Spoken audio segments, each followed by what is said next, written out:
Good morning, girls. Okay, I'm going to say good morning to the girls because this video is for you, the girls. It's about menopause. Now, apparently men also suffer from menopause. I don't really know anything about that. I guess maybe erectile dysfunction could be a symptom of menopause, but I'm not here to talk about that. I don't know anything about it. And if you are men, listening to this, you can stay or not. I don't really think I have a lot of men subscribers on this channel. And if I do, well, then welcome. Okay, girls. Oh, man, where do I start? Okay, let me just start by saying that being a menopausal means that you've gone one full year without having a period. I started perimenopause, I think I was like 47. And that's when you start getting, your periods start becoming irregular and you start showing symptoms of going into menopause. Now, I have gone 8 years full menopause without any HRT, hormone replacement therapy. I have done nothing for my symptoms. I've actually, for the last 8 years, feel like I've gone relatively unscathed with menopause. Night sweats I had, hot flashes I had, a lot of that has subsided. Apart from that, there really wasn't a lot. I didn't have mood swings that I don't think I did. And that was about it, just the hot flashes and the night sweats. Well, I feel like now 8 years later, my symptoms are getting worse. And so I thought I would have a conversation with my doctor. And that conversation with my doctor resulted in a little bag that I just emptied out full of little goodies. Let me share that with you, okay? So what I explained to her was that I was never really thought about going on HRT because I didn't really feel like I needed it. And I had a little bit of a concern based on the previous studies related to cancer.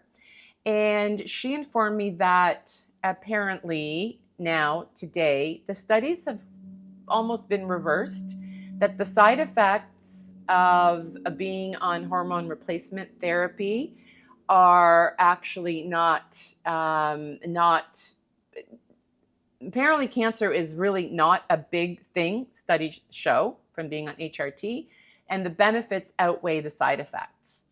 And I told her that I was having my main concern, believe it or not, my main concern, one of the biggest concerns I had, and please tell me in the comments if you experience this as well.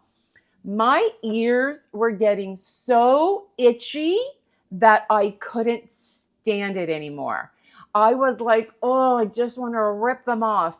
And it was an itch that was like deep in the ear canal.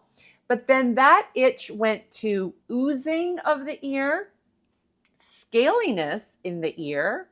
Isn't this sexy? Like, this is such a hot topic to talk about. And then like crustiness. Behind this earlobe, it would get a little crusty. Not this one. And then inside the ear started getting flaky and crusty. And I'm like, what is going on?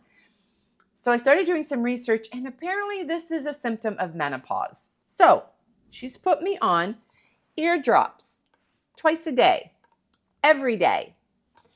This is an anti-inflammatory, and it also is cortisone, because the flakiness, the itchiness is eczema in the ear. So now I'm on that. Weird symptom.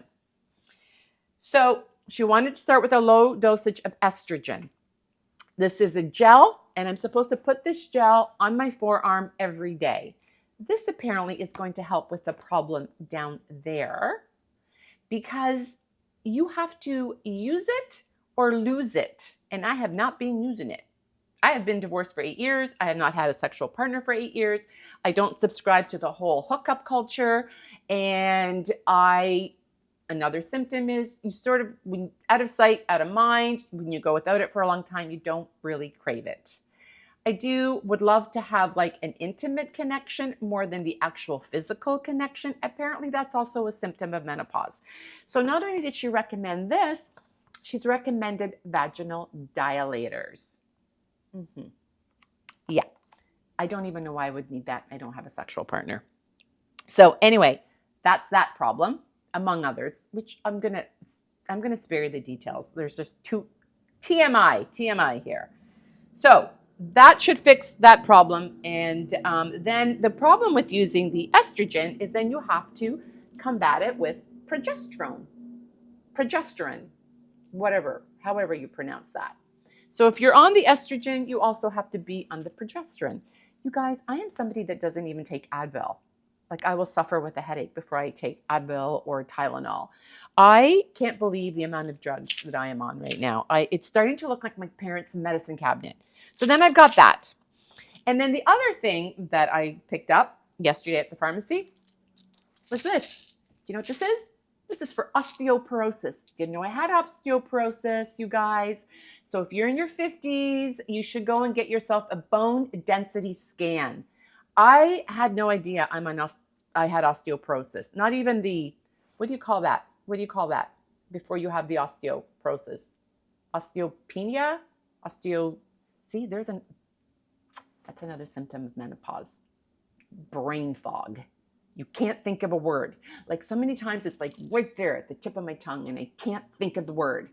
Anyway, whatever the word is before osteoporosis, when I finally found out that I had osteoporosis, I was full blown. So now I'm on these as well. How did I find out I had osteoporosis? I shattered my wrist that I needed surgery.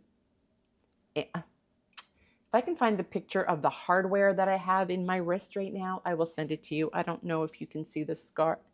I've got a scar that goes from here all the way to here. And that's because I didn't just break it, I shattered it. This is a friendship tattoo that all my girlfriends have. Anyway, I shattered it. And this was at the gym. We were doing crossovers. And I fell. I just fell at the gym on turf, not on concrete or anything, and shattered my wrist.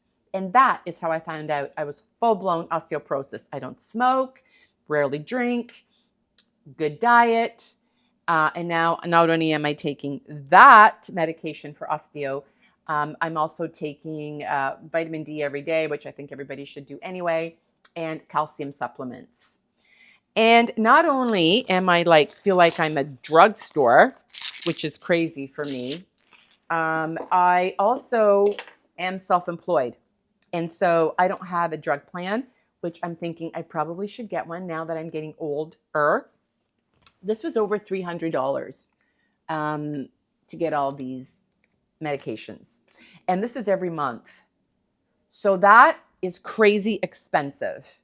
And so I thought I would share this with you guys. I want you to tell me your symptoms in the comments, please, because here are the crazy, apart from, the night sweats and the, oh my gosh, here we go again, night sweats and hot flashes and mood swings and all the normal stuff. Here are the craziest symptoms that I actually have that I found out are related to menopause. Okay, so we talked about the crazy itchy ears, number one. The can't think of a word, brain fog, number two. Number three, depth perception and spatial sense. Do you know how many times I bump into things? My hips I usually have a scar. I'm bumping into the countertop. I'm bumping into the dining room table. I'm in the grooming salon when I'm in there. I'm bumping into the grooming table. And that apparently is also menopause. It's just that you lose the depth perception. So that's another one. The other really crazy one is body odor. So I have gone my entire life without using deodorant. And all of a sudden, it's like I smell. This conversation is so sexy. Seriously. I'm like, oh my God. I've had to start using deodorant. And you can still shower every day. It doesn't matter. It's the craziest thing. So body odor is also a new symptom for me. Depth perception, brain fog, itchy ears, body odor. Belly fat is one.